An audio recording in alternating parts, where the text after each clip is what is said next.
just read an article in the New York Magazine, a fawning profile of John Fetterman, a candidate who is so bad that a show like mine, with a big presence in Philadelphia, we're all over the state, we're in Philly, we're in Pittsburgh, I can't get a single Fetterman supporter or voter to call this show.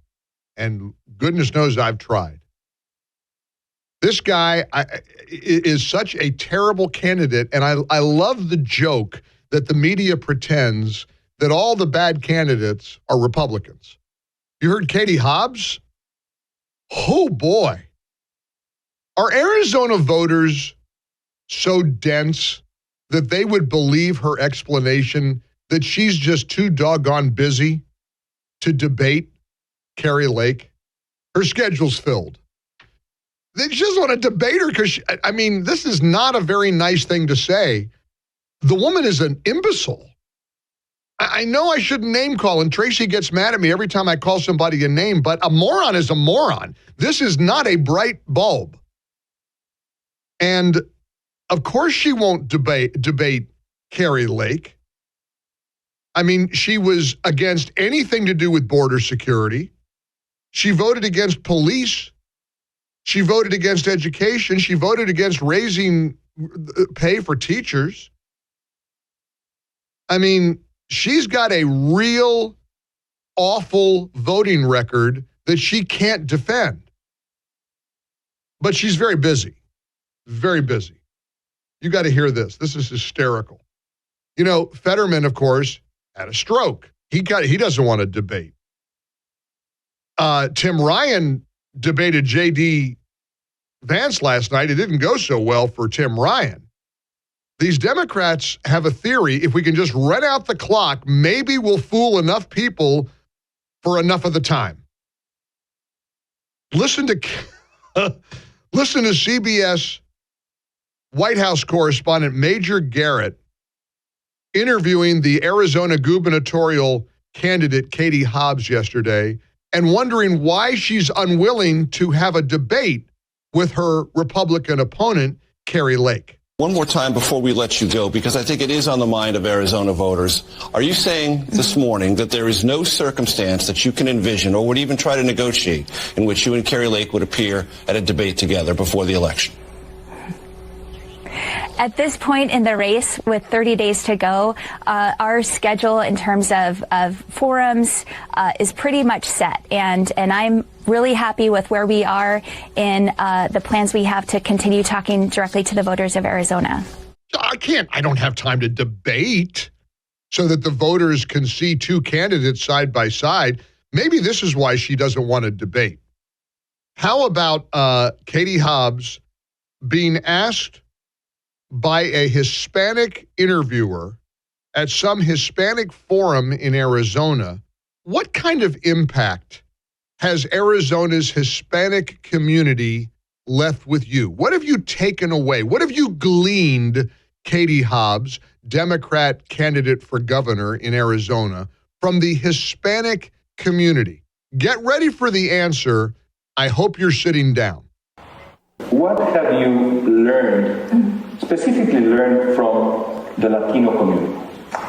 Oh, that's a great question. I don't necessarily think about it that way in those terms, and I learn all the time from people in my life. My sister-in-law, she is Latino, and her family, I love hanging out with them and practicing my Espanol un poquito. And I Arizona wouldn't be Arizona without what the Latino community brings. So there's not one specific lesson you could share with me, other than Espanol. It's 1/3 of the state. Yeah. Yes, absolutely. I think there's many lessons. The emphasis on family values, hard work. Can you imagine that woman being the governor of a major American state? Think about that. Let that sink in. I'm not kidding you. I don't want to be insulting here, but I'm not sure you'd hire her to work in a grocery store. This is not a smart lady. Now, a lot has been made about John Fetterman. And should we try the search again? The mythical hunt for the Loch Ness Monster? A single Fetterman supporter? 1-800-655-MIKE. We keep one line. Line 5 is just held for John Fetterman supporters.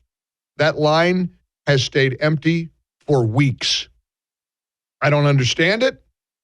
He's ahead in the polls, right? He's going to win in Pennsylvania. Pennsylvania voters are going to elect the guy who voted to release a brutal murderer of an elderly woman. Oh, yeah, that's true. John Fetterman, forget the fact that he needs some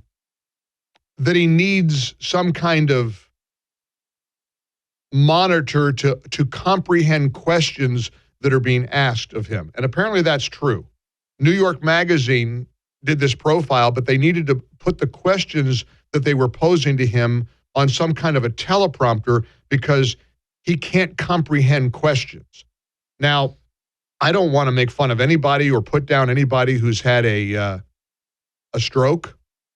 I'm going to go out on a limb here and say it's probably not great for a senator to have an inability to comprehend speech. That might be a tad problematic. But hey, you don't need to talk about his stroke. He cast a crucial vote that led to the release of a man who was convicted of first-degree murder in the killing of an elderly woman just in December. Fetterman, remember what is so important, the role that he has played as chair of the Pennsylvania Board of Pardons. He voted to release a guy named Edward Silvis. Edward Silvis was given a life sentence for shooting an 87-year-old retired teacher during an attempted robbery in her home in Armstrong County. He shot her with a rifle. He turned himself in to state police that same night. He's been trying for years to get out of prison. Well, John Fetterman made sure he did. Fetterman voted to release this guy. Because after all, according to Fetterman's spokesperson, he didn't have a single misconduct case in his entire 52 years in prison. Now, this isn't the only time Fetterman has done this. Fetterman last year cast the lone vote in a failed bid to free a man who was convicted of murdering the 17-year-old son of a Philadelphia police officer. In March of last year, John Fetterman cast the lone vote in a failed effort to commute the sentence of a guy who was serving a life sentence for murdering a woman with a pair of scissors. He also successfully pushed for the early release of a guy who was sentenced to life in prison after he was convicted of first-degree and second-degree murder, double whammy, in a murder in York County in 1973.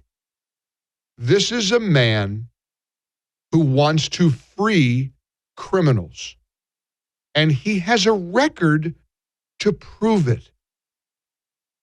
It's remarkable how awful these candidates are on the Democrat side of things, and according to the mainstream media, it's just Republicans who have bad candidates. Welcome aboard. And again, just for the record, I have been trying for weeks to have one John Fetterman supporter call my show and explain your support. Nobody has called. We're holding line 5 just for you. If you call 800-655-MIKE, line 5 will put you on line 5 and we'll talk to you. I promise. If he's ahead in the polls, and I know we got plenty of liberals and progressives who listen to the Mike Gallagher show, I say it's impossible to believe that Pennsylvania is going to elect this guy. And surely there's somebody listening who's planning to vote for him. I give you my word. I won't yell at you. I won't hang up on you. I won't scream. I just want to hear why you would support John Fetterman. 1-800-655-MIKE. I'm going to try all the way through Election Day. We're 28 days away from the midterm election.